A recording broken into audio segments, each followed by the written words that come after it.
welcome. You are listening to The Lama podcast. I'm Gunjan. I'm Rajiv. Rajiv, here's a question. If you are in a room of 6 by 4, 6 by 2, 6 by 4, and there's no way you can come out, what will be your reaction? The coffin dimensions. You have no choice but just to lie down. And What is the height? Depends on the height. If it is 6 by 4 by 6, I would stand up and walk. Okay. If it is 6 by 4 by 2, the only option I have is to lie down. Okay. When I was asked this question, I said I'll sit and meditate. When someone asked this question from my husband, he said that I can diagonally fit in and I'll sleep. And the reason behind asking this question was, how do you accept your death? And these are those psychological questions that used to come in as a kid. We used to really enjoy that. But yes. And icebreakers in mostly corporate meetings sometimes. Okay. We would ask very weird questions. Yeah. So corporates tell you the very first thing that's the ultimate thing. No. Yes, they tell you that you're going to die here. The biggest fact, the truth that we talk about is one thing is there, that eventually all of us will die. That's the biggest fact of There life. are two truths in the world. And they are? One is taxes and the second is death. Oh, yes. To evade taxes, I would rather. No, you have to pay taxes. Right. No matter how much you evade. And the second is, I think the quote is, there are only two certainties in life. One is taxes and the second is death. Well, question for you, Rajiv, and for me as well. How would you like to die? Interesting. Will the death give me a menu card in terms of, like, do I have a choice? We all think about it, right? When we think someone died. No, thinking is fine, but the thing is, no, but when you say, how would you like to die, it means that how would you like your soul to say goodbye to your body? There are people who sleep and then they never wake up. There are people who do their morning prayers, and just while doing prayers, their soul departs. There are people who are in vegetative state, which is very sad. They may come out of it, they may not come out of it, but there are ways. And when you listen, someone slept and died, someone heart collapsed, there are a lot of things, and there are certain, I would like to die like that. Mostly people say, what I've heard is that they would like to die in their sleep because they assume that the person who died in sleep did not feel any pain. The person was sleeping, the body was sleeping, and the soul departed. As far as I know about death, it's like hundreds and hundreds scorpions are biting. It's that painful when your soul gets released. It's not that person will not feel the pain. I don't want my family to suffer, see me like that. So I'm sleeping, and then next moment, I'm gone. No. Yeah. So it's more with your family members that I don't want them to see me suffer. See, I think we talked about the difference between life and death is only one breath away. That's right. And someone asked me. So whether there are millions scorpions crawling on your body during that, I think the main thing that what I think we are trying to discuss is that if we are given a choice, how would you like to die? And my question actually on top of it is, when would you like to die? That's never. No, I have decided, and I don't want to be Bhish Pitama. When that maturity level was not there, and I used to say that I want to wear that cap of Harvard mom. Now I'm at an ease. Yeah, whatever you want to do, whatever you would like to do. But yes, I said that even if I die before you get into college, I used to tell this to my son, just on my epitaph, put that cap of Harvard mom. Now I feel that I was very unfair on my kid saying all that. But too much pressure. Yeah. Yes. But now I really do not have any target line or anything that. So whenever the death comes, you will welcome it. Yes. And get this question like, how would you like to be known and what is your legacy? And I tell people, no matter what I do, what I work on, from bottom of my heart, I'm a social worker and I want to be recognized as a social worker. Yes, I'm not like Medha Patkar who has gone in rallies and done anything. I'm quite a rebellion in my own ways and I would like to be recognized as a social worker. How about you, Rajiv? I have actually never thought about it, to be very frank. Okay, now's the time. I once you're gone, I really don't care how people think of me. Who cares? Yes, I mean, Yeah. So, legacy, I think, legacy wise, I don't know how, very actually, you are asking a very thought provoking question, and I have never actually thought about it. The only thing I can say impromptu is that if I have made, even if just one person, if I have helped even in just one person live their life for, meaningfully, I think that would be more than enough for me. well, you have shaped a lot of lives, Rajiv. We know you as a mentor and you have a complete different website for that. So yes, you have done a lot, but it depends on the other person whether what he has achieved was like he wanted to achieve that or he has reset his target. So it's a never ending chase. You achieve Yeah, this. but to be very frank, I have not thought about, what should be my legacy, because the thing is that I look at death and life as, what would be the right way to say that? I look at it as a very complementary phase of being.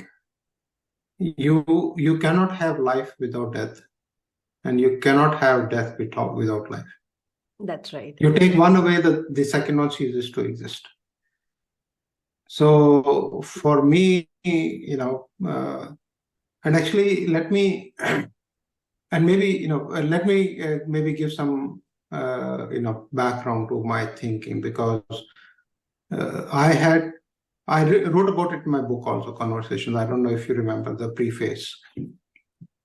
I had two very, very close experiences with death. Very close means that I saw other people dying, and I would have been one of them, but I was not, luckily. And that happened during my college life, which is like 80s, 1980s, early 80s. Okay. So since then, my perspective has changed and evolved, and I have never actually given much thought about, if I die, if I live, how long will I live? What would be my death like? It will be what it will be.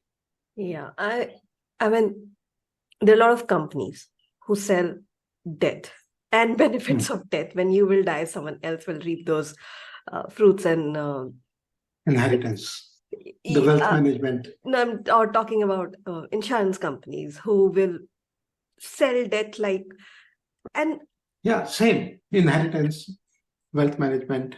wealth management. The person dies, but at least they take care of you financially. And yeah, we all know that it's never enough. It's never enough. No matter how much you do, it's never enough.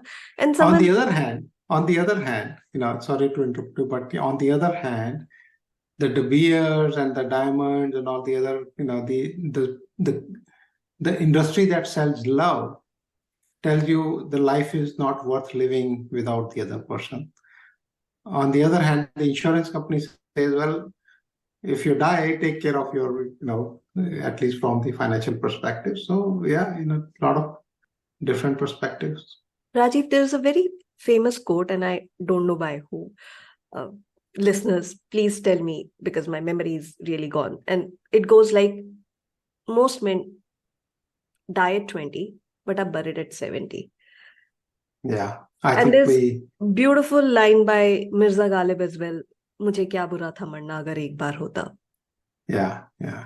How do we live the life to fullest? Eventually we will die. Why do we die every day? Is it we brew things, we keep things inside? There are a lot of things that do not happen our way. How do we cope up with this I think that mindset? is a very interesting topic to discuss. And I would actually love to have some guests on this, maybe next episode, to actually spin it further, because it is a very complex and very, I would say, meaningful topic to converse about, where is the death really the departure of soul from the body, or is dying on a daily basis? That reminds me, maybe I will pull out my small poem I wrote about it We would love to at the hear. end of the. So, but yeah, the question is that we die every day. That is true. The As I death said, starts at the beginning of life. I don't know. Death starts maybe beginning of school. Yes, every Maybe, breath you take is a breath closer to death. yes, as we say in Now, Hindi, in ek that, so aadmi, in yes, ek in the dam pe process hai of hum. Yes, exactly, right. So in the process of dying, are we still alive? right. You tell me. That's what you're asking, right? That Right. if yeah, I've also heard that quote that most men die at the age of 20, but are buried at 70. So what happens in that 50 years? Are you living? Or are you already dead? Yes, exactly my point, Rajiv, since you are an industry leader and these things come from you. How do we focus on happy mindset? Again, Alive. sadness, death, happiness, they're all interrelated. But yes, people can be happy, seem to be happy, but dying every day, look sad, dying every day. How do we come out of this circle? Each of us will have to find their own way. I know that I don't focus on happiness, I focus on contentment. So main thing, the difference, and this is a difference I recently heard in one of the podcasts. So um, I don't remember the name of the person, but the author who wrote Psychology of Money, and his latest book is out. So I was listening to one of his podcasts, and so he actually explained it very well, that difference between contentment and happiness. So happiness is like you're like grinning ear to ear, yeah, just happy, right? I don't believe that 24/7 you can be happy. Yes. You can be content. Content means that I have what I need, and I will work for what I don't need, I don't have, but I want. But it does not bother me that I am miserable in my living. So for me, it is important that I am still alive, even though I am dying every minute. And by alive means that I'm doing this podcast, I am thoroughly enjoying it. I am writing my book, I am thoroughly enjoying writing book. I am in a meeting, I'm thoroughly enjoying a meeting, like maybe, at least 90 or 80% or whatever, majority of the times. There will be, all these things will have a little bit downside, otherwise the upside does not have meaning. But how much are you content with what is happening in your day-to-day life? That's what for me is meaningful living. Well, on similar note, Rajiv, I believe in Peace is more important than happiness. To define happiness. Oh, I can't. It's just something that will come, and No, it's so just like for that for example, moment. I said so. I said that the definition I liked was um, again I'm not very good with names, but the author of Psychology of Money, he said for him happiness is equivalent to grinning ear to ear, which I think yes, that's what I think happiness. I would also define that you're always like smiling and bubbly and all that. So define happiness. Yeah, happiness for me is sleeping another half an hour.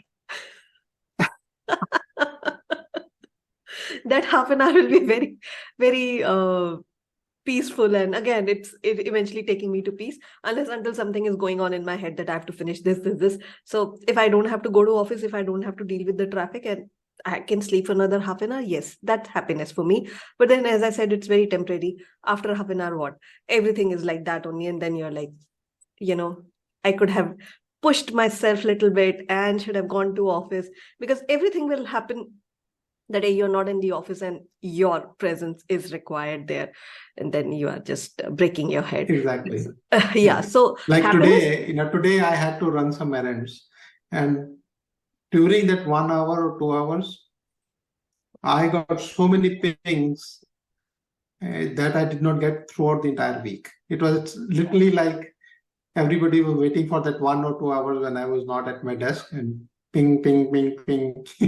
yes. You go for Same a thing. movie and most of the phone calls come at the time when you go for a movie. Otherwise, there's hardly, except for Nobody water remembers purifier you. or bank loan, nobody else calls you. But when you go for a movie, everybody wants to talk to you. So I hear you. And there are days like friends, they'll order food from Zomato that, okay, Gunjan, we have sent this for you.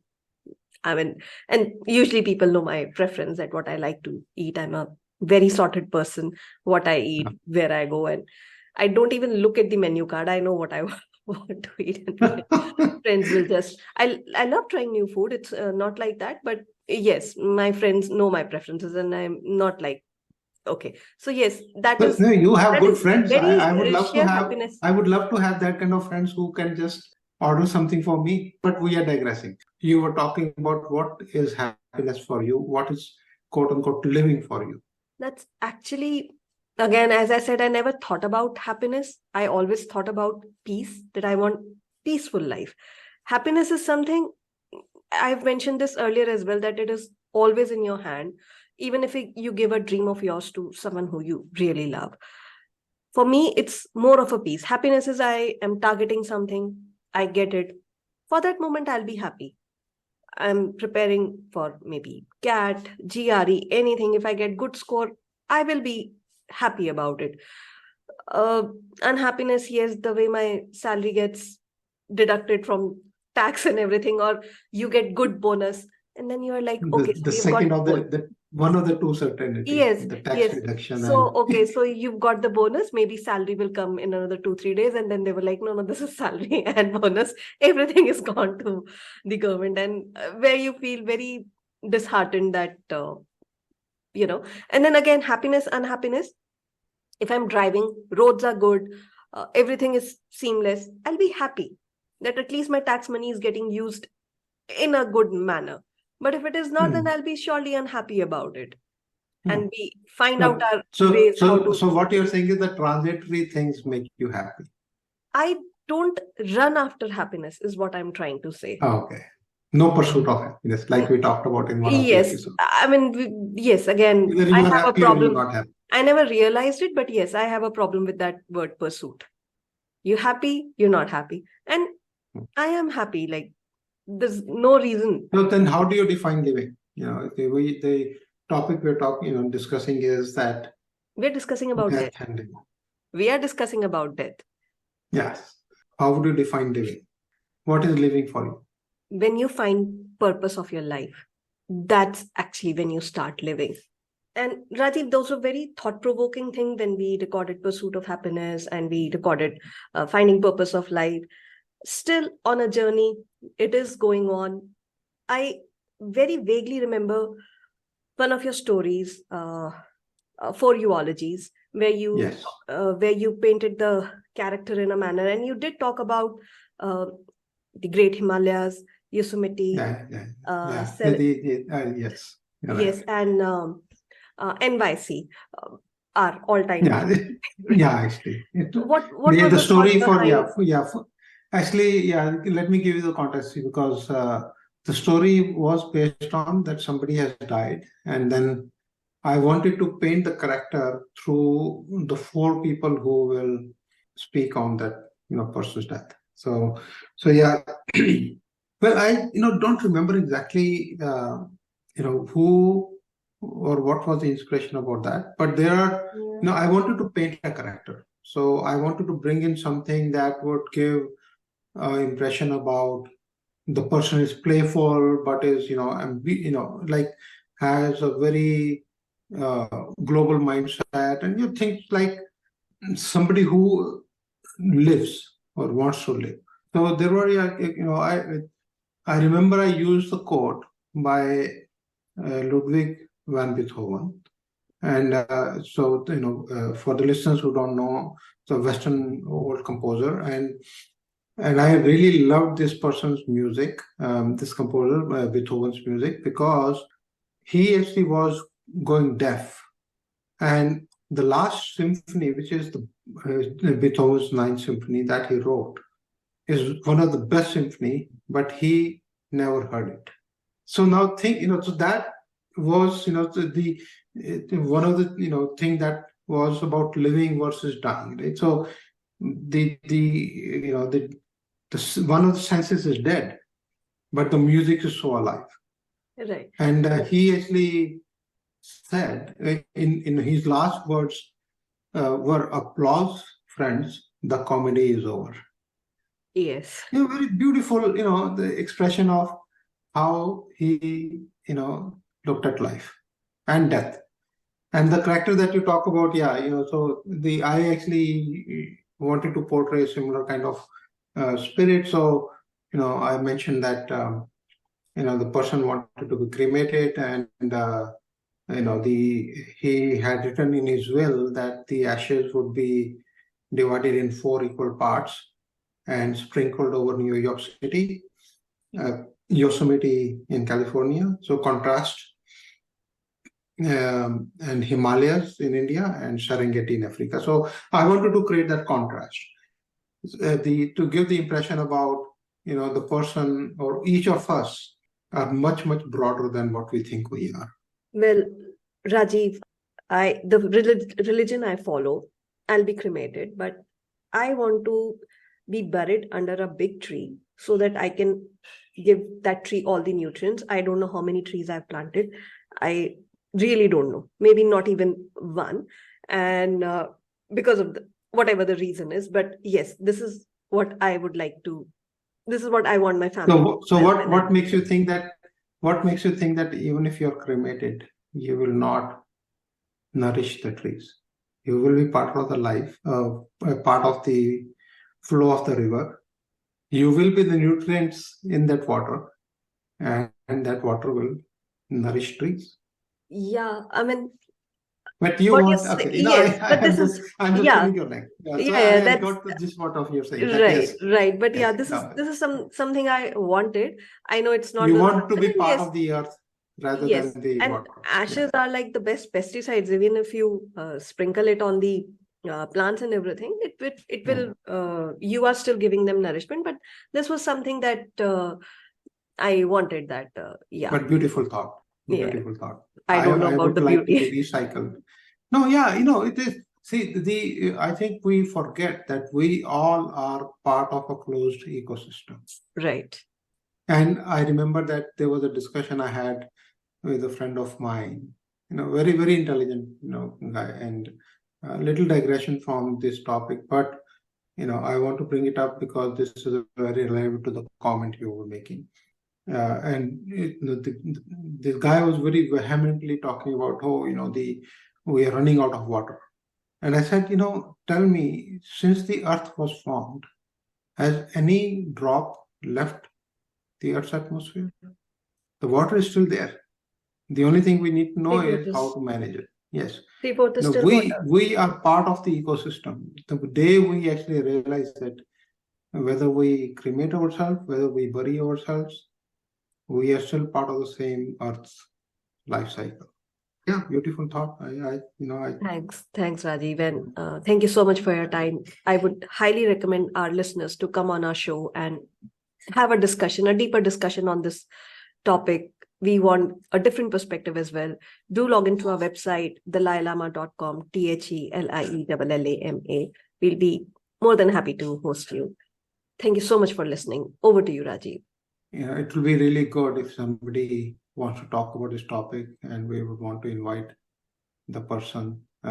This is a very, very interesting topic. And I think a third perspective or maybe fourth perspective would be, very good for us.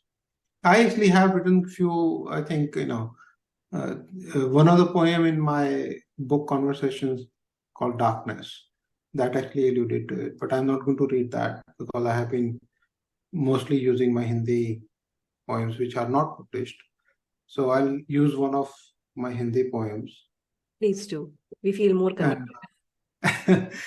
So it's again on death. So शिद्दत से ताउम्र रोजाना किश्त चुकाई है तेरी, कहती हो कि आज असल वसूलने आई हूं मैं.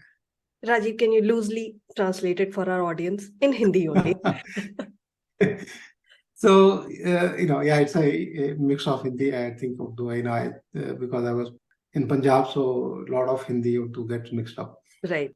शिद्दत से, that means कि be with dedication, सारी उम्र रोज मैंने एक किश्त चुकाई है तुम्हारी. This I'm talking to the death.